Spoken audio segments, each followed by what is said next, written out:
Welcome back to my grammar tips YouTube channel.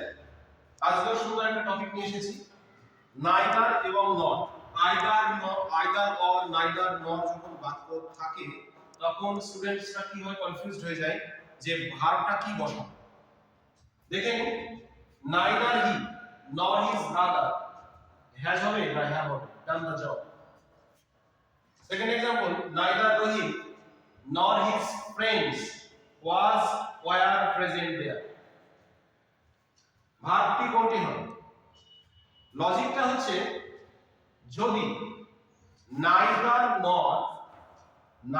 নর দিয়ে যদি সাবজেক্ট যুক্ত থাকে, সাবজেক্ট যদি দুটোই সিঙ্গুলার হয়, এখানে সিঙ্গুলার সাবজেক্ট, এটাও সিঙ্গুলার সাবজেক্ট, হি এবং হিজ ব্রাদার একজনই বোঝাচ্ছে।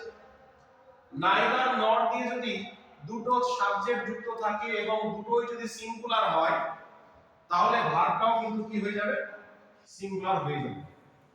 সঠিক উত্তর হবে এটা হবে না। আরেকটা দেখুন, নাইদার রোহিত নর হিজ ফ্রেন্ডস। এখানে নাইদার এবং নর দুটো সাবজেক্ট কি যুক্ত আছে, রোহিত একজন, হিজ ফ্রেন্ডস তার বন্ধুরা অনেকজন। তাহলে এখানে থার্ড পারসন আছে বটে, কিন্তু নাম্বারের দিক থেকে একটা সিঙ্গুলার একটা প্লুরাল আছে। নাইদার নট দিয়ে যদি এরকম কন্ডিশনে থাকে, একটি সিঙ্গুলার এবং আরেকটি প্লুরাল, তাহলে কিন্তু ভার্বটাও প্লুরাল হয়ে যাবে। সঠিক উত্তর হবে এটা হবে না। মজার বিষয় হলো, যদি প্লুরাল সাবজেক্টটা থাকে, অটোমেটিক কিন্তু ভার্বের আগে বসে যাবে সেটা, আর ভার্বটি প্লুরাল হয়ে যাবে। তাহলে আরেকটা রিক্যাপ করে নিই, যদি নাইদার নট থাকে বা আইদার অর যদি থাকতো, নাইদার নট দিয়ে যদি সিঙ্গুলার সাবজেক্ট যুক্ত থাকে, আমরা ভার্ব হিসাবে কিন্তু সিঙ্গুলার ভার্ব ইউজ করব।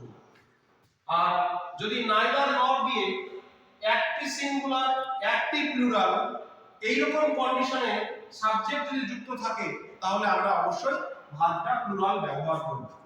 তাহলে আশা করি নাইদার নট নিয়ে আর কোনো ডাউট থাকবে না, এবং এটা স্ক্রিনশট করে নিতে পারো, ডায়েরিতে লিখেও রাখতে পারো, কারণ এরকম ভার্বের অনেক কিছু আসে পরীক্ষাতে, প্রাইমারি, সিটে, রেলওয়ে, ব্যাংক, বিভিন্ন জায়গায় আসে।